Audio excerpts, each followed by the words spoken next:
Welcome to school Guruji and this is your Piyush Thagan sir. और बच्चों आज हम पढ़ने वाले हैं अपनी एक्सरसाइज 4.6।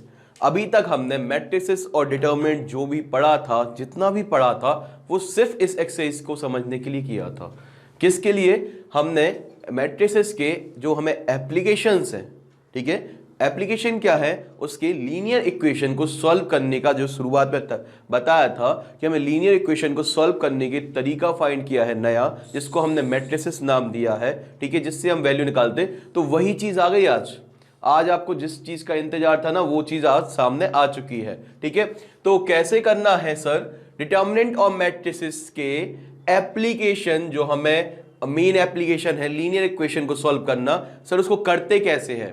तो आज हम एक नया तरीका सीखते हैं, करना कैसे है, राइट। अभी तक हमने डिटरमिनेंट मैट्रिक्स पूरी तरह से समझ लिया, रो कॉलम ऑपरेशन लगाना सीख लिए, ठीक है, हमने बहुत कुछ सीखा, ठीक है, इनवर्स निकालना सीखा, ठीक है, उसमें एडजॉइंट ए निकालना सीखा, ठीक है। एडजॉइंट ए हमारा बहुत हमें क्या कैसे करते थे? Transpose of cofactor of elements, ठीक है।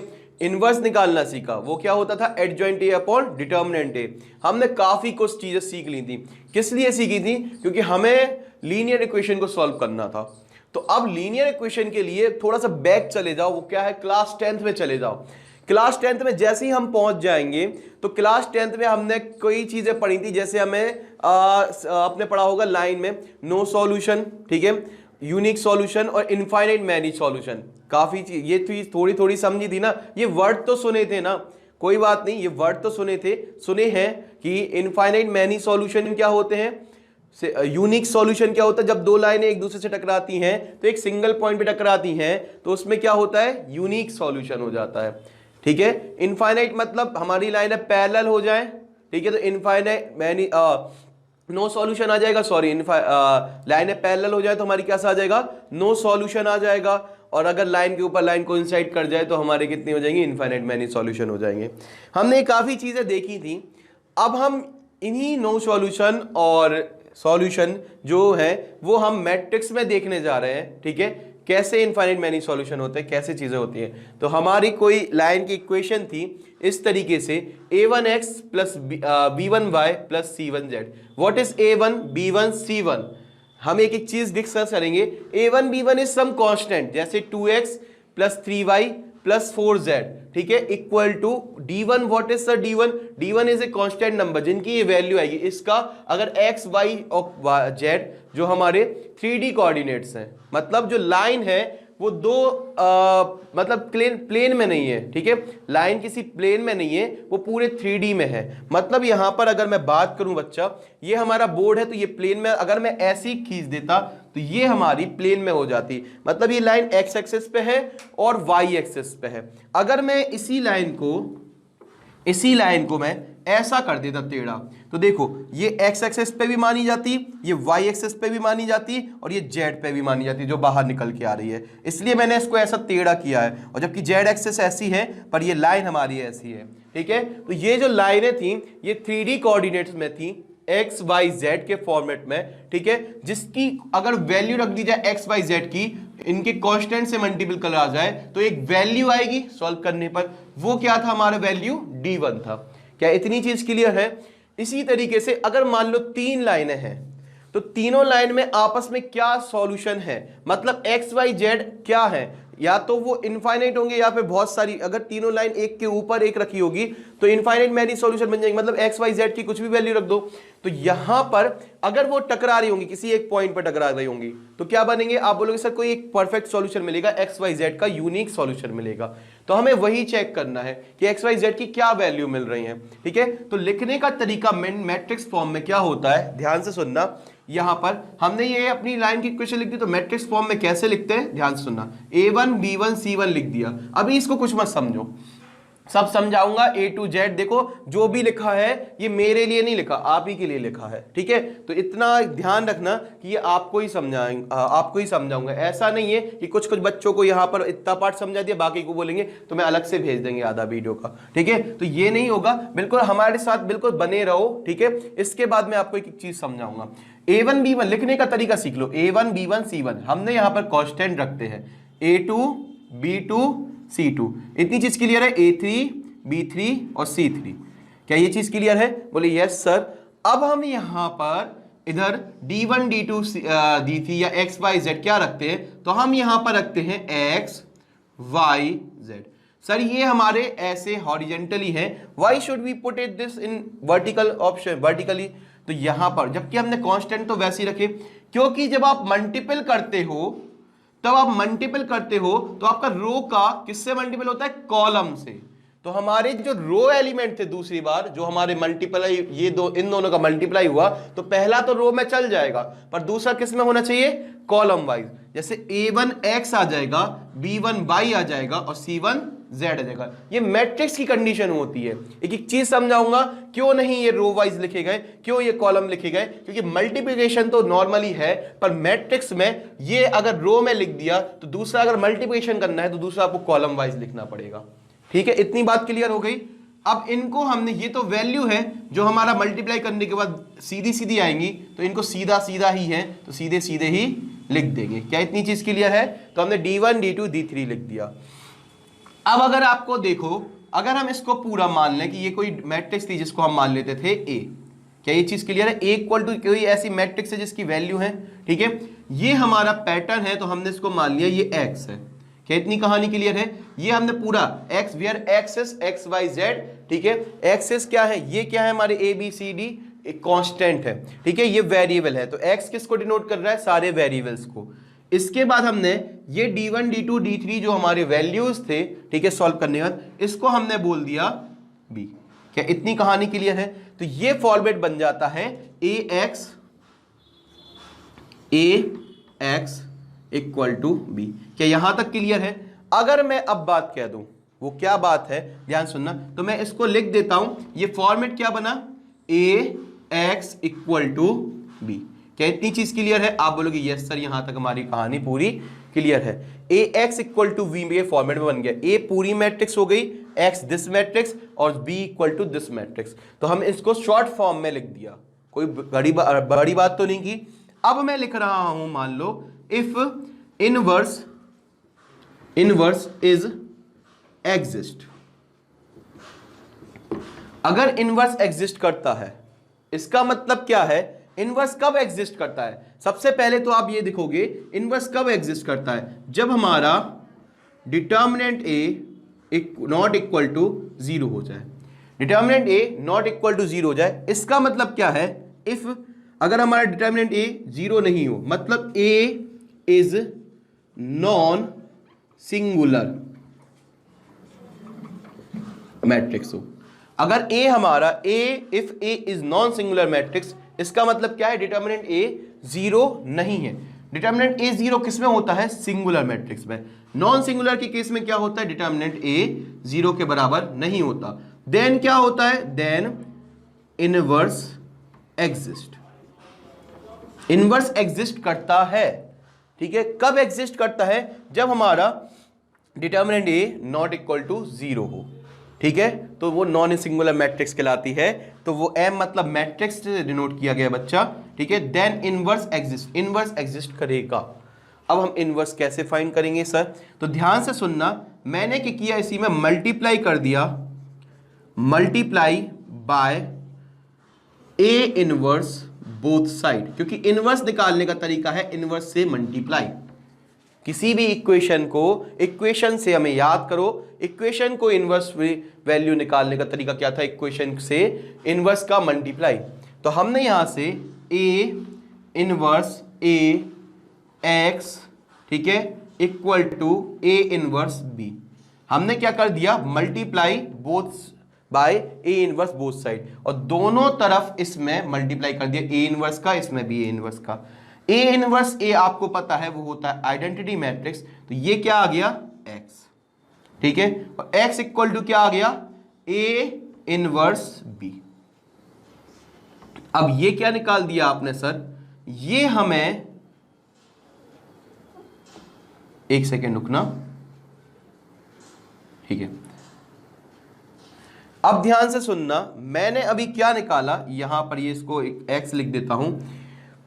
मैंने A इनवर्स का इंटू किया, इंटू X, और A इनवर्स B लिखा।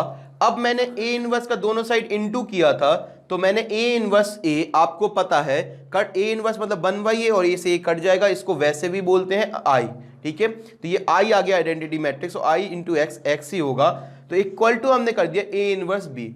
अब यहां पर x जो है वो क्या है, एक्स वाई जेड, x क्या है, एक्स वाई जेड, मतलब हमें अगर हम a इनवर्स निकाल लें और b क्या है हमारा, b क्या है हमारा ये, ठीक है, वैल्यू, तो अगर हम a इनवर्स निकाल लें उसमें वैल्यू का मल्टीपल कर दें तो जो मैट्रिक्स आएगी वो हमेशा बेटा एक्स वाई जेड की वैल्यू आ जाएगी, ठीक है। वो जो मैट्रिक्स बनी a इनवर्स में आप जब भी b, क्योंकि b हमारा कैसा है, आप बोलोगे 3x1 का है, तो जो मैट्रिक्स मिलेगी वो जनरली 3x1 की ही मिलेगी, ठीक है। और 3x1 की जो मैट्रिक्स मिलेगी adjoint A upon determinant A, अच्छा इसको कैसे लिख सकते हैं ए इनवर्स को, x equal to adjoint A upon determinant A into B, यही तो है ए इनवर्स। तो हमें एट जॉइंट ए निकालना है और डिटर्मिनेंट ए निकालना है, ए इनटू कर देना है बी का, तो उससे हमें जो मैट्रिक्स आएगी वो हम कंपेयर कर देंगे एक्स वाई जेड से। तो यहां पर आप लिख दोगे, क्या लिख दोगे यहां पर फिर एक्स वाई जेड, और ये भी कुछ ऐसी मैट्रिक्स आएगी एक्स 2 3 4, तो एक्स की वैल्यू 2, वाई की वैल्यू 3 और जेड की वैल्यू 3 4 हो जाएगी। तो ये बात क्या दिमाग में थोड़ी थोड़ी जा रही है, ठीक है। क्वेश्चन करेंगे बहुत इजी लगेगा।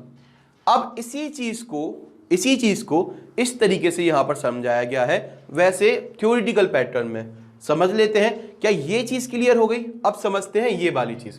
देखो, application of determinant and matrix used to solve system of linear equation with the help of inverse. Inverse की देखो अब समझ में आएगी चीजें। इनवर्स की सहायता से हमने लीनियर इक्वेशन के सिस्टम को सॉल्व किया कि नहीं किया, एक्स वाई जेड की वैल्यू निकाली कि नहीं निकाली, ए इनवर्स निकाल लिया, फिर बी निकाला और इनटू कर दिया बी का, तो हमें एक्स की वैल्यू, एक्स मतलब एक्स वाई जेड की वैल्यू मिल रही कि नहीं मिल रही, ठीक है। तो इतनी चीज क्लियर है कि एक एक चीज अब समझ में आएगी थ्योरेटिकली।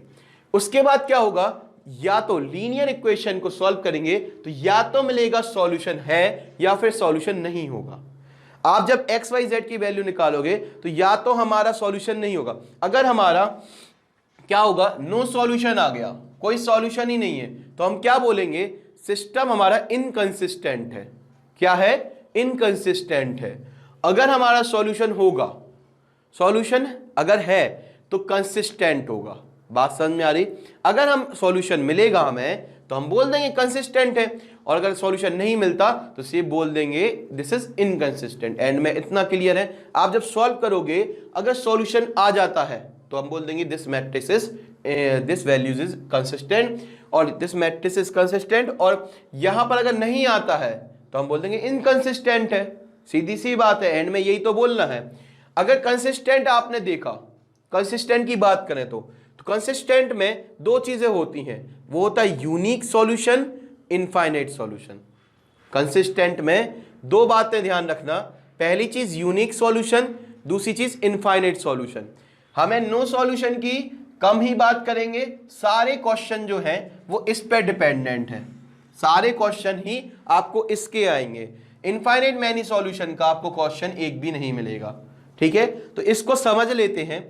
अगर यूनिक सॉल्यूशन मिलेगा, मतलब एक वैल्यू मिलेगी एक्स वाई जेड की, आपको कोई ना कोई तो वैल्यू मिलेगी ही, 2 3 4 जैसे बताया था। यूनिक सॉल्यूशन मिलता है, वो कब मिलता है, if A is non singular. देखो, if A is non singular matrix then determinant A की वैल्यू क्या होती है, 0। यही चीज लिखी है, डिटर्मिनेंट ए क्या होगा, 0।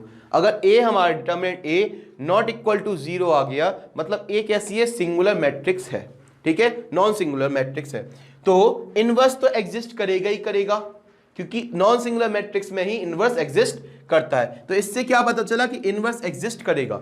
इनवर्स एग्जिस्ट करेगा तो हम इस इक्वेशन की हेल्प से हमारी एक्स वाई जेड की वैल्यू निकाल लेंगे। वो क्या है, x equal to A inverse B, और where v is some matrix exist, ठीक है।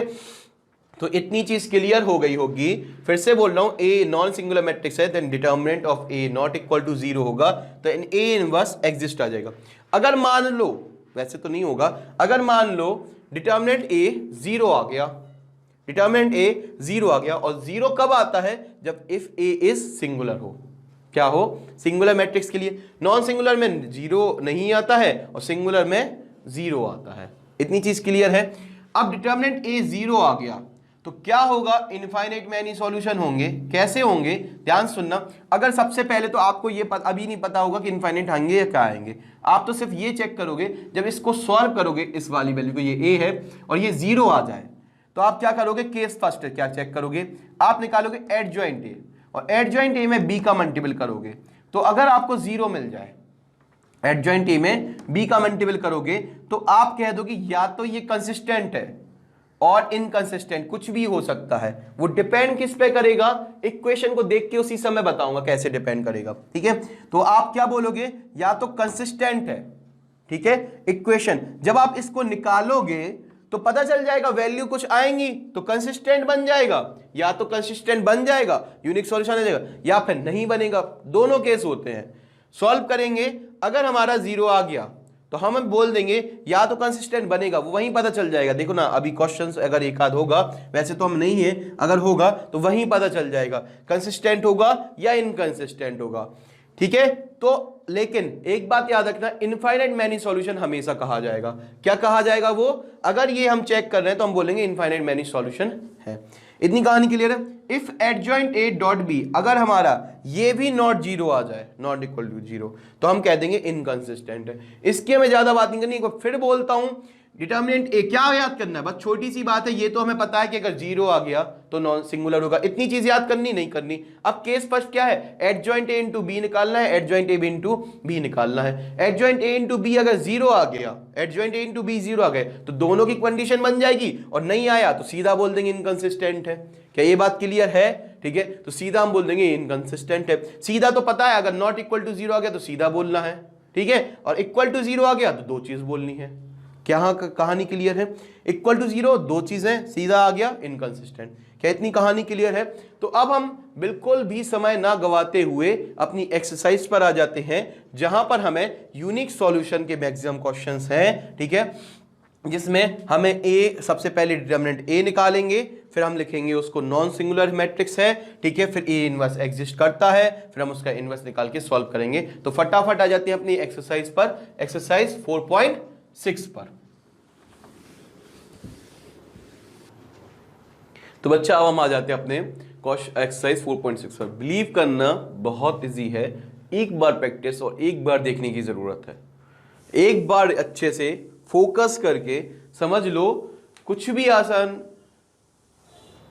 कुछ भी मतलब आपको इतना टफ नहीं लगेगा, ठीक है, सब चीजें आसान बन जाएंगी, ठीक है। तो कहने का मतलब था, कुछ भी आसान ऐसा नहीं है कि अगर आप करोगे नहीं तो नहीं होगा, ठीक है। तो ध्यान से सुनना, यहां पर अगर हमारा सबसे पहले फर्स्ट जो क्वेश्चन है उसको फॉर्मेट ये था, हमारी लीनियर इक्वेशन 2, ठीक है, 2 लाइन की इक्वेशन इसी फॉर्मेट में गिवन थी। अब अगर हमारी लाइन की इक्वेशन आ जाती है, ठीक है, अगर लाइन की इक्वेशन हमारी आ जाती है तो कैसे करेंगे सॉल्व, ठीक है, किस तरीके से उसको सॉल्व करेंगे। तो यहां पर देखना आप, ठीक है, लाइन की इक्वेशन आ जाती है, इट इज, अब हम देखेंगे इसको क्या हम रिप्रेजेंट कर सकते हैं, इसको रिप्रेजेंट कर सकते हैं x plus 2y equal to 2, ठीक है, 2x plus 3y equal to 3। तो हमने इसको रिप्रेजेंट किया as ax equal to b। अगर ax इक्वल टू b के फॉर्मेट में आप रिप्रेजेंट कर रहे हो तो किस तरीके से कर रहे हो कि a जो है हमारे वो कांस्टेंट है, यहां कुछ नहीं है तो 1, यहां 2, यहां 2 और यहां 3 आ जाएगा, कांस्टेंट लिख दिए। वेयर x इक्वल टू क्या है, x इक्वल टू है हमारा, ये ग्रेटर x है वो स्मॉल x और स्मॉल y, ये हमारे वेरिएबल हो गए। और यहां पर b जो है वो है बेटा 2 और 3। क्या इतनी कहानी क्लियर है। हमने इसको रिप्रेजेंट किया और हमने रिप्रेजेंट के साथ साथ ये भी बता दिया कि यहां पर क्या क्या चीजें हैं। तो नाउ फर्स्ट चेक, ठीक है, फर्स्ट चेक हमें क्या चेक करना है, determinant a equal to 3 cross 1, ठीक है। तो डिटर्मिनेंट a अगर हमारा कैसे निकालेंगे, 3 cross 1 into 2 cross 2, 3 cross 1 minus 2 cross 2, तो क्या आ जाएगा बच्चा 3 माइनस 4 विच इज -1, और -1 आ गया नॉट इक्वल टू 0। -1 आया वो हमारा 0 नहीं है। अच्छा, अब -1 हमारा 0 नहीं है, डिटर्मिनेंट a की वैल्यू क्या आ गई हमारी, नॉट इक्वल टू 0। अगर डिटर्मिनेंट a हमारा नॉट इक्वल टू 0, हमारा चाहिए ही पड़ता था 0 नहीं है, तो हम क्या कह देंगे, इनवर्स एग्जिस्ट करेगा। और इनवर्स एग्जिस्ट करेगा and system of linear equation are consistent. हमारा जो मैट्रिक्स है वो कैसी है, नॉन सिंगुलर है, नॉन सिंगुलर है, determinant A not equal to 0 है तो इनवर्स एग्जिस्ट करेगा। अगर not equal to 0 non singular matrix का ही इनवर्स एग्जिस्ट करता है तो सिस्टम ऑफ लीनियर इक्वेशन कैसी हो जाएंगी, सीधी सीधी कंसिस्टेंट हो जाएंगी। सिर्फ हमें चेक क्या करना था, कंसिस्टेंसी चेक करना था। क्या इतनी चीज क्लियर है? बहुत इजी है। सबसे पहले इनके कांस्टेंट लिख लो, यहां इनको x को और यहां पर ये y लिख दो, ये 2 3 एज इट इज लिख दो। फिर उसके बाद डिटर्मिनेंट a निकालो, determinant a not equal to 0 आ जाए तो मैक्सिमम केसेस में यही होगा, डिटर्मिनेंट a हमारा नॉन सिंगुलर मैट्रिक्स ही आएगा। a अगर हमारी नॉन सिंगुलर आ जाए तो हम कह देंगे इनवर्स एग्जिस्ट करेगा और कंसिस्टेंट होगी। ठीक है, तो क्या बात पकड़ी हमने यहां से हमने पकड़ी, पहली चीज ये हमारा नॉन सिंगुलर हो जाए। वो कब होगा, जब हमारा इसका डिटर्मिनेंट नॉट इक्वल टू 0 होगा। तो इनवर्स क्या करेगा, इनवर्स एग्जिस्ट करेगा। पहली चीज, दूसरी चीज, तीसरी चीज, इनवर्स एग्जिस्ट करेगा तो हम क्या बोल देंगे, कंसिस्टेंट है। क्या इतनी चीज क्लियर है? कंसिस्टेंट है। ये 4 पॉइंट याद रखना। ए हमारा अगर नॉन सिंगुलर है, ठीक है, जब कब पता चलेगा, डिटर्मिनेंट ए निकालेंगे वो 0 नहीं आया तो ए इज नॉन सिंगुलर मैट्रिक्स, तो हम कह देंगे इनवर्स एग्जिस्ट करेगा और इनवर्स एग्जिस्ट करेगा तो कंसिस्टेंट होगी। तो एक बार non A determinant A 0 not equal to 0 non singular, ठीक है, इनवर्स एग्जिस्ट करेगा और कंसिस्टेंट, ठीक है, होगा। तो इतनी चीज क्लियर है। अब हम आगे देख लेते हैं यहां पर कि इतनी चीज तो हमारी बहुत अच्छे से क्लियर हो गई, ये पॉइंट हम मिटा देते हैं यहां पर। अब बच्चा इसके बाद हम क्वेश्चन नंबर 2 सेम ही है, ठीक है, वो भी इसी तरीके से करना है, वो हमने आपको एक बार करने के लिए दिया है। ठीक है, पहली बार है, आपको लग रहा होगा पर बहुत इजी है। ठीक है, करके देखना, आप करोगे आपसे बन जाएगा। अब जो थर्ड था वो थोड़ा डिफरेंट था, कैसे करना है ये देख लो। सबसे पहले कुछ डिफरेंट बात तो नहीं थी, वैसे तो वैसे ही लिखा था। क्या बात थी वो बस देख लो, x plus 3y equal to 5, 2x plus 6y equal to 8। इतनी चीज क्लियर है। ये हमारा गिवन क्वेश्चन था। इसको हम रिप्रेजेंट कर सकते हैं ax इक्वल टू b के फॉर्मेट में। ax इक्वल टू b का जो फॉर्मेट है उसमें a क्या है, a आप बोलोगे सर ये कांस्टेंट है, bx क्या है, x क्या है बेटा, x और y की वैल्यू है, और b क्या है बेटा 5 और 8 है। ठीक है, ये वैल्यूज हो गई और ये हमारे वेरिएबल्स हो गए और ये हमारे कांस्टेंट हो गए। अब हमने यहां पर सबसे पहले करते क्या है, अब हमें जो भी कहानी है वो डिटर्मिनेंट ए से ही पता चलती है। ठीक है, तो डिटर्मिनेंट ए हमारा कहानी वाचक है। ठीक है, आगे की कहानी कैसी होगी वो डिटर्मिनेंट ए बताएगा। ठीक है, तो डिटर्मिनेंट ए को पकड़ा और हमने पूछा भाई बताओ आगे की कहानी सुनाओ। तो डिटर्मिनेंट ए ने कहा मेरी वैल्यू निकालो, पहले मेरी औकात पता करो। ठीक है, मेरी वैल्यू निकालो, मेरा मोल लगाओ, है ना। तो हमने डिटर्मिनेंट ए की देखो वैल्यू निकाली तो वो कितनी आ गई, 0। बोले तुम्हारी कोई वैल्यू नहीं है। ठीक है, तुम्हारी बिल्कुल शून्य है वैल्यू। तो इतनी चीज ध्यान से देखना। अब अगर इसकी वैल्यू 0 आ जाती है तो ये क्या बोलते हैं, ये बोलते हैं, ध्यान से सुनना, ये क्या बोलते हैं, ए इज सिंगुलर मैट्रिक्स।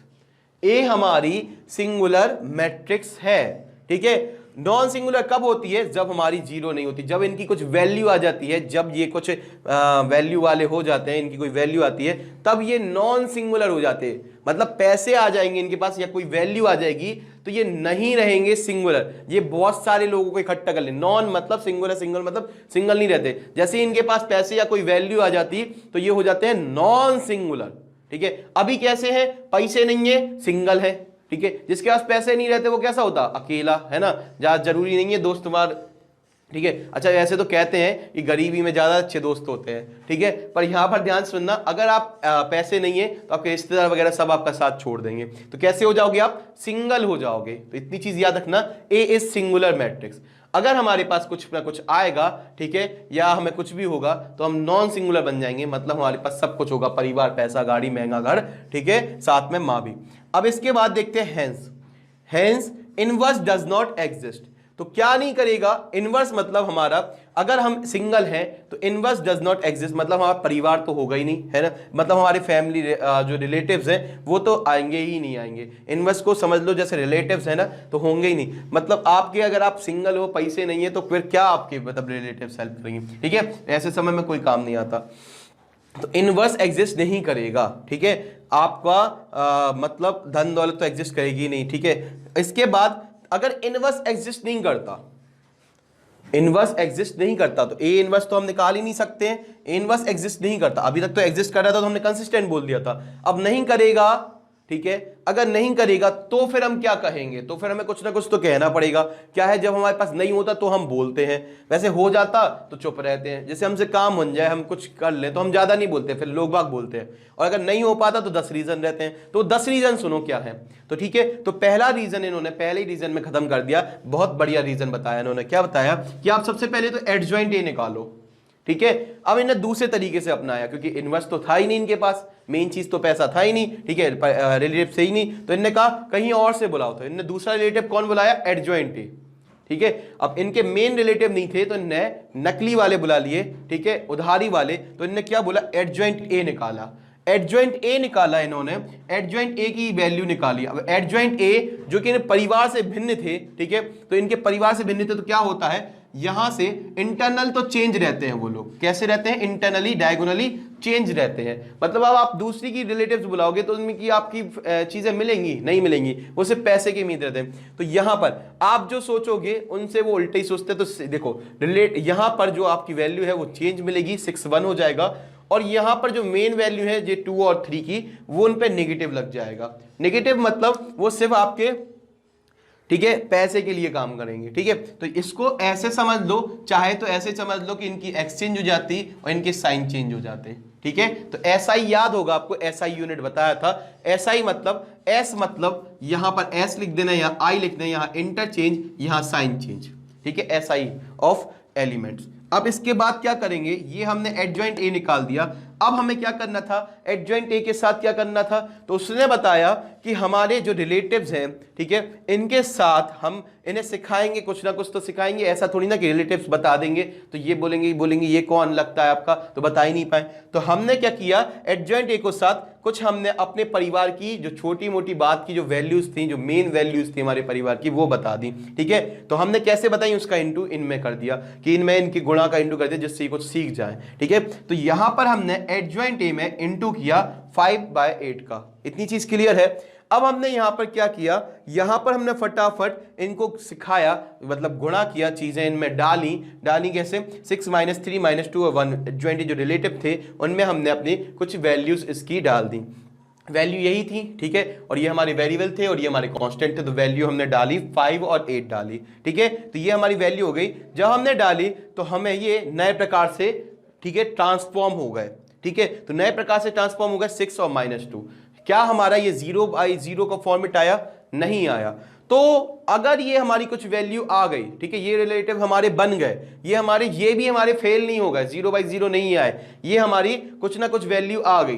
बात समझ में आ रही है, मतलब ये फेल नहीं हुए, मतलब ये 0/0 नहीं आए, ये कुछ वैल्यू आ गई, तो हम कह देंगे ये इनकंसिस्टेंट है। मतलब तरीका तो गलत है, तरीका तो गलत है कि आपने रिलेटिव पैदा कर लिए। ये कंसिस्टेंट है, इनवर्स एग्जिस्ट कर रहा है, कंसिस्टेंट है, और ये क्या होगा फिर, इनकंसिस्टेंट। तो मैक्सिमम आपको जितने भी क्वेश्चन है उसमें यहां पर एडजॉइंट ए डॉट बी आपका नॉट इक्वल टू ही 0 आएगा। इक्वल टू 0 के बहुत कम चांसेस, बहुत कम है क्वेश्चन। 1-2 क्वेश्चन है भी तो वो सिर्फ इसी के हैं कि एडजॉइंट ए डॉट बी आपका नॉट इक्वल टू 0 आ जाएगा, तो जिससे आप बोल सको कि ये इनकंसिस्टेंट है। तो एक बात याद रखना, डिटर्मिनेंट ए, अगर हमारे पास डिटर्मिनेंट ए की कोई वैल्यू नहीं है तो वो क्या करवाएगा, वो एक रिलेटिव पैदा करेगा जिसका नाम होगा एडजॉइंट ए। एडजॉइंट ए में कुछ वैल्यू सिखाएगा वो उनको, कैसे, ऐसे तो रिप्रेजेंट कर नहीं सकता, तो उसकी कुछ वैल्यू सिखाएगा, मतलब adjoint A into dot B करेगा।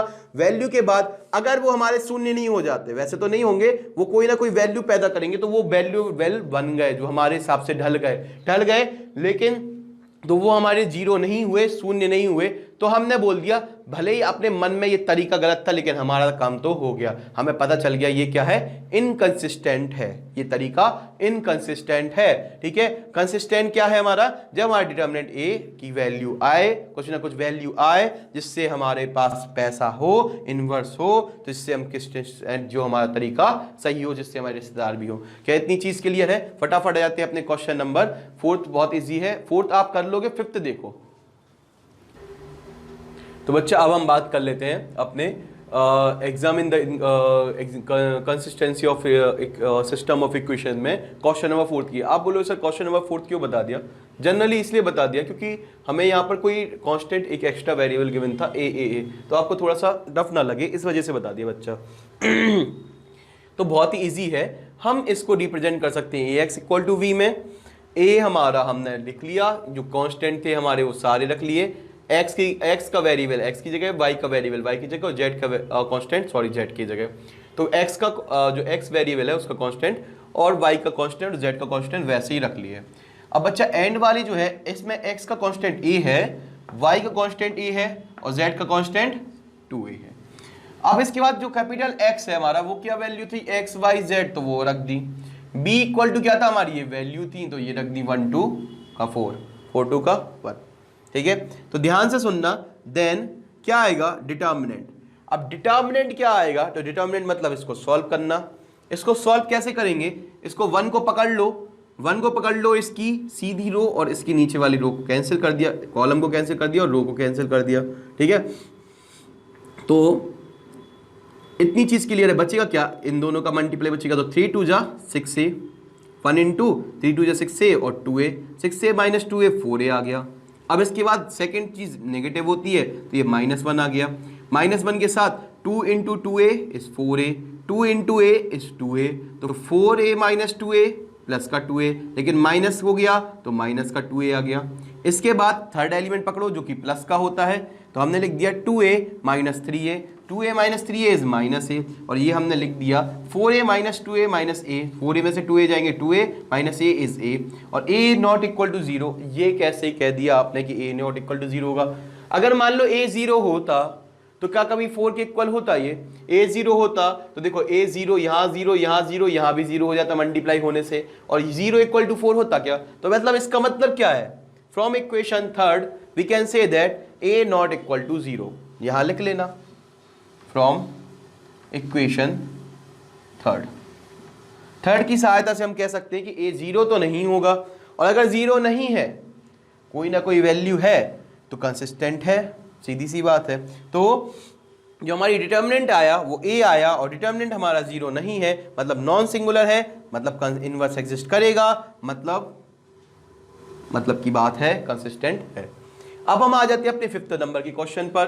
5th नंबर का क्वेश्चन में वही एडजॉइंट वाली कहानी, नया परिवार नया रिलेटिव्स। तो देखो कैसा है, अगर हमारा ये कंसिस्टेंट कर लेते हैं या नहीं, देख या तो नहीं कंसिस्टेंट होगा, दोनों चेक कर लेते हैं। तो हमने सबसे पहले ये इक्वेशन लिखी थी, ठीक है। अब इसमें एक एक चीज मिसिंग थी, यहाँ पर x का और यहाँ z का, ठीक है। तो ये हमने वैसे ही लिख दिया। देखो हमने सबसे पहले लिखा कि हम इसको ax plus B equal to B के फॉर्मेट में रिप्रेजेंट कर सकते हैं। अब a इक्वल टू क्या हो गया बच्चा, a इक्वल टू 3 आ गया, b बाय -1 आ गया और -2 आ गया। इतनी कहानी क्लियर है। अब यहाँ पर x का कोफिशिएंट मिक्सिंग था, मतलब हम ऐसा लिख सकते थे ना 0x, कोई दिक्कत तो नहीं थी। तो यहाँ पर हमने 0 लिख दिया x के साथ, y के साथ 2 लिख दिया, z के साथ कुछ नहीं था तो -1 लिख दिया। क्या इतनी चीज क्लियर है? बोलिए यस सर। अब इसके बाद x के साथ 3 है, y के साथ -5 है, z के साथ कुछ नहीं रहा होगा। तो क्यों नहीं रहा होगा? क्योंकि उसका कांस्टेंट 0 रहा होगा। तो ये चीज हमारी आ चुकी है, ये तो आप लिख लोगे। अब x इक्वल टू क्या है, x y z है, ठीक है। x equal to X Y Z. आप बोलो सर -z है, ये -z है, यहाँ भी -z होगा, ऐसा कुछ भी नहीं है। हम ये वैल्यू ले लेते हैं, तो वैल्यू से हमारी चीजें क्लियर हो जाती है। देखो माइनस है, -1 का मल्टीप्लाई इसमें होगा तो अपने आप -z आ जाएगा। इतनी चीज क्लियर है। तो आपको सिर्फ यहाँ पर वेरिएबल रखना है, ठीक है। इसके बाद b इक्वल टू आपको सिर्फ वैल्यू रखना है, वो है 2 -1 और 3। इतनी कहानी तो आप बिल्कुल कराओगे, ठीक है, इतना आप कराओगे। उसके बाद क्या करना पड़ता है, जगत जाहिर है कि डिटर्मिनेंट a निकालना पड़ता है। और आपको पता है, मुझे पता है, बनाने वाले को पता है क्वेश्चन कि डिटर्मिनेंट a निकालने के बाद ही कहानी स्टार्ट होती है कि डिटर्मिनेंट a की क्या वैल्यू आती है। डिटर्मिनेंट a की वैल्यू देखी गई तो हमने क्या किया, इसको लिखा, इसको पकड़ा, इसके नीचे का और इसके साइड का पूरा कैंसिल हुआ। 2 0 0, -5 इंटू -1 प्लस का 5 बन जा, 5 होता है माइनस, माइनस से कट गया, प्लस का 5। पर क्योंकि 2 0 या 0 होता है, माइनस ऑफ +5 आएगा, तो ये -5 आ जाएगा, क्योंकि इनके बीच में डिफरेंस होता है। ये तो प्लस के हो गए, ये तो प्लस के कट गए, प्लस के हो गए, पर डिफरेंस भी तो होता है, उस वजह से क्या आ गया, माइनस साइन आ गया। फिर ये सेकंड वाला माइनस का है तो -1 लिख दिया, पर सेकंड टर्म पे माइनस होता है तो +1 हो गया। इतनी कहानी तो क्लियर है, बार बार दोहराने की जरूरत नहीं है। इसको कैंसिल किया, इसको कैंसिल किया तो 0 0 0, 3 इंटू 1 -3, पर होता है डिफरेंस है, यहाँ पर डिफरेंस होता है तो +3 हो गया। अब -2 एज इट इज आ गया। फिर क्या करेंगे, इसको कैंसिल करेंगे, इसको कैंसिल करेंगे तो 5 इंटू -0 इज 0, ठीक है। 3 2 जा 6, पर माइनस होता है तो -6 आ गया, ठीक है। इतनी कहानी क्लियर हो गई। अब यहां पर देखना ध्यान से, 3 इंटू -5 इज -15, अब +3 आ जाएगा यहाँ पे, 1 इंटू +3 और -2 इंटू -6 इज +12, +3 +12 प्लस का 16 15 आएगा, और 15 और 15 कैंसिल हो जाएंगे तो 0 आ जाएगा। ये तो आपका इजी हो गया। अब अगर डिटर्मिनेंट 0 आ जाता है तो ये कैसी बन गई, सिंगुलर मैट्रिक्स बन गई।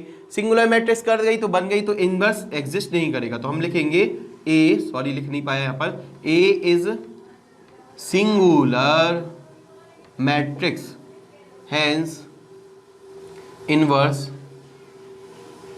Not exist. तो इनवर्स एग्जिस्ट नहीं करेगा। इतनी कहानी क्लियर होगी आई होप। तो यहाँ पर 15 + 15 हमारा ये 0 आ रहा है, ठीक है। इतनी कहानी क्लियर है। तो आप बोलोगे इसका इक्वल टू में कितना आ गया, ये 0 आ चुका है। अब यहाँ पर हम देखेंगे, अब हम क्या निकालेंगे, अगर ये इनवर्स नहीं आया तो हमें निकालना है एडजॉइंट ए, और एडजॉइंट ए निकालने के लिए, ठीक है, क्या करना पड़ता है, आप सभी को पता है, कोफैक्टर निकालने पड़ते हैं। तो हमने कोफैक्टर इस तरीके से निकाल दिए। देखो अब हम 4/5 वाले क्वेश्चन को यहां पर सॉल्व करेंगे, बाकी बचा हुआ देखेंगे क्या होता है, ठीक है। तो अभी तो हमने क्या निकाला, सिर्फ कोफैक्टर निकाले। कोफैक्टर कैसे निकालते हैं, अच्छा कोफैक्टर को मैं ऐसे लिखता हूँ 11 12 13 21 22 23 31 32 33। इससे क्या फायदा होता है, सीधा सीधा हमें मैट्रिक्स बन जाती है, एडजॉइंट ए आ जाता है, ठीक है। हम ऐसे में ना लिख के ऐसे में लिख देते हैं, तो हमें ट्रांसपोज फॉर्मेट में ही लिख देते हैं, ठीक है। लिखना कैसे चाहिए, C11 C12 C13, पर हमने ट्रांसपोज फॉर्म में लिख दिया, जिससे हमें बहुत ईजी हो जाए। अब ये आपको कहानी पता है, जो मेरा वीडियो देखता होगा उसको पता होगा ये किस तरीके, कई बार बता दिया, ठीक है। तो अब इसके बाद देखना यहाँ से C11, ठीक है, जो नहीं देखता वो आज ही देखने लगे, स्टार्ट कर दे, ठीक है। C11 क्या हो जाएगा यहाँ से 3, ठीक है। 3 हमें यहाँ पर इसके कोफैक्ट इसका मल्टीपल करना है, तो 2 into 0 -5 into -1 which is plus का 5, लेकिन ये -5 आ जाएगा क्योंकि ये माइनस होता है। इसके बाद यहाँ पर देखना C12 लिखेंगे, C12 मतलब 1 और 2 का सम क्या होता है, आप बोलोगे ऑड होता, तो माइनस साइन तो आएगा ही आएगा। अब C12 ये एलिमेंट है, 0 इंटू 0 होगा, +3 इंटू -1 इज -3, पर माइनस होता है तो +3 आ जाएगा, तो +3 आ जाएगा, लेकिन यहाँ पर 1 और 2 का सम ऑड होता है, इस वजह से -3 आ गया। आप बोलोगे आई बात समझ में। इस तरीके से आप सारे कोफैक्टर निकालना सीख गए होगे। कोफैक्टर निकाल लेंगे, करना क्या है वो सीख लेते हैं, ठीक है। कोफैक्टर तो सभी को आ जाएंगे। तो हमने एडजॉइंट ए यहां से प्राप्त कर लिया। एडजॉइंट ए क्या आया हमारा, -5, सही बताते जाना, सही लिख रहा हूं, -3, ज्यादा गलत लिख दिया, इधर उधर लिख दिया, -3। इसके साथ लिख दिया मैंने -6, ठीक है। और इसके बाद हमने लिख दिया यहां पर 10, फिर लिख दिया 6, फिर लिख दिया 12, फिर लिख दिया 5, फिर यहां पर अरे थोड़ा पास में हो गया 5, फिर 3 और 6। ये हमारा आ गया एडजॉइंट ए, ठीक है। हमने मतलब अपने एडजॉइंट ए निकाल दिया, मतलब अपना एक अलग रिलेटिव निकाल बता दिए कि ये है हमारे रिलेटिव, पर इन्हें हमें ढालना पड़ेगा अपनी कंडीशन में, अपनी वैल्यू के हिसाब से। तो मतलब किसमें, इनको मोल्ड करना पड़ेगा, मल्टीप्लाई करना पड़ेगा बी से। तो बी क्या है, 2 -1 और 3, तो हम इसका मल्टीपल करेंगे, यहीं से कर दूं, बात समझ में आ जाएगी। ये लिख दिया मैंने 2 -1 और 3, क्या आने वाला है देखते हैं, ठीक है। तो एडजॉइंट ए डॉट बी क्या आएगा, -5 इंटू 2, ठीक है। तो एक ही कॉलम। अच्छा एक चीज बताओ, ये 3 क्रॉस 3 है और ये 3 क्रॉस 1 है, तो आपको पता है एंड की कॉलम मिलती, एंड की मैट्रिक्स मिलती है, तो 3 इंटू 1 3 क्रॉस 1 का ही मिलेगा। तो आपको पता है, मुझे भी पता है, 3 क्रॉस 1 में ही मिलेगा, तो ज्यादा लंबी बनाने की जरूरत नहीं है। -5 इंटू 2 माइनस का 10, -10, और ये भी हो गया 10 इंटू -1 -10, माइनस के 20 हो गए, और 5 3 हो गया 15। तो माइनस के 20 में से प्लस का 15 जाएगा, तो माइनस का 5 ही बचेगा। क्या ये कहानी क्लियर है, ठीक है। तो -5 इंटू 2 -10, -10 -20 और प्लस का 15 माइनस का 5। इसके बाद देख लेते हैं यहां से -3 इंटू 2 विच इज -6, ठीक है। -6, यहां पर भी -6, ठीक है, और यहां पर 9, तो हो गया -6 और -6 -12 पर प्लस का 9 है तो आ गया माइनस का 3। इसके बाद देख लेते हैं -6 2 जा कितना आ जाएगा, -6 × 2 कितना आ जाएगा, तो आप बोलोगे माइनस का 12। इसके बाद ध्यान से देखना, अरे ये तो जस्ट इसका, अरे ये तो देखो ध्यान से, 0 तो आना ही आना था, ठीक है, तो ध्यान से देखना क्योंकि ये इसका मल्टीपल है। तो यहां पर मैं क्या बोल रहा हूं, ये -2 टाइम्स है इसका, देख लो, नहीं है क्या, है, बिल्कुल है। अब इसके बाद ध्यान से देखना, यहां पर ये कंप्लीट हो गया। अब हम मल्टीप्लाई करते हैं -6 × 2, तो ये हो जाएगा माइनस का 12, ये माइनस का 12 माइनस के 24, और माइनस के 24 में से 6 3 18 प्लस के 18 प्लस का 18 होगा, और माइनस का 24 है तो क्या आएगा, माइनस का 6 आ जाएगा। और क्या ये मैट्रिक्स हमारी 0 के बराबर आ रही है, तो ये 0 के बराबर नहीं आ रहा है, तो हम कह देंगे गिवन सिस्टम इज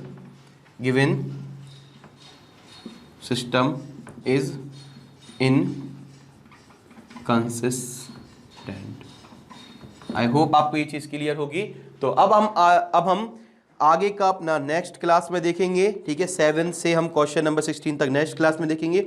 अगर वीडियो पसंद आया हो, ठीक है, और अगर आपको एक चीज क्लियर हुई हो आज की, तो वीडियो को अब भी लाइक कर दो, ठीक है, चैनल को सब्सक्राइब कर दो, ठीक है, और बेल आइकन को प्रेस कर दो। ये तो आपको सारे काम पता है, इसके अलावा जो नहीं पता है वो मैं ये बताता हूं कि अपने दोस्तों के साथ शेयर कर देना वीडियो को, जो भी आपके जरूरतमंद दोस्त हैं, ठीक है। तो आज के लिए बस इतना ही, और आगे हम देखेंगे अपनी नेक्स्ट क्लास में।